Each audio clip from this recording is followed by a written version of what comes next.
Sharper Point Commentary, presented by Schwartz Laser Eye Center. Turn the page on the fear and the divisiveness.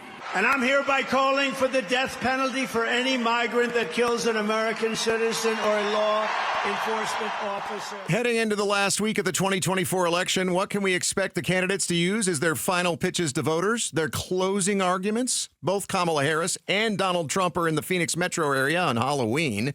Appropriate because a lot of people think that's kind of scary to have them both here at the same time. So it made sense when earlier on Arizona's Morning News, ABC News political analyst Steve Roberts told us that fear is the theme of both candidates' closing arguments. Since almost everybody has made up their mind as to who they are voting for president, Steve says Harris and Trump's job is to motivate their voters to actually vote. And you do it by scaring the heck out of them. So Kamala Harris is using fear to motivate Democratic voters a certain way, painting Trump as Frankenstein's monster or some kind of monster while acknowledging it's kind of scary to be a consumer right now. You might still be upset about gas and grocery prices. You might still be upset about immigration. But Donald Trump would be worse.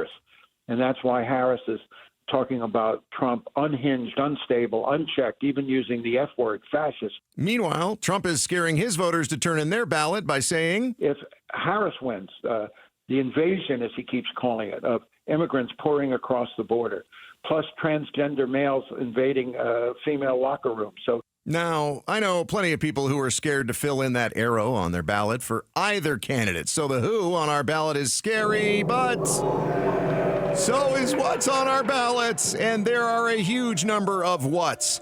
13 ballot propositions on the state part of the ballot.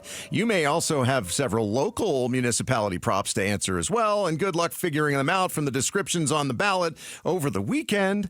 I thought this was perfect. On Politically Incorrect, Bill Maher described the wording of ballot propositions thusly. Vote no if you think yes. I'm voting no. So you got to do some research. I suggest the Arizona Voter Guide at KTAR.FM, which features the article, What to Know About 13 Ballot Measures in 2024's General Election. Since the last day to mail in your early ballot is tomorrow, well, that's kind of scary close, too. But really, who may have the scariest job of all right now is not the voters. It's the post office. They're getting ready to handle millions of ballots that they already distributed around the valley before, including all of that also annoying campaign mailers.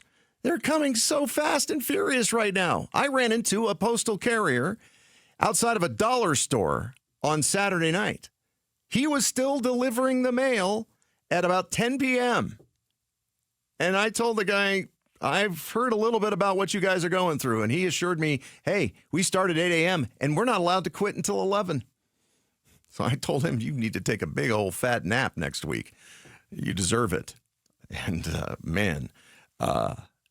maybe we should deliver the Halloween candy to those people's houses, the postal carriers, because they're been too busy showing up at our doors for a long time. Thanks for watching Sharper Point. Click to see more from Arizona's Morning News and tap the button in the middle to subscribe.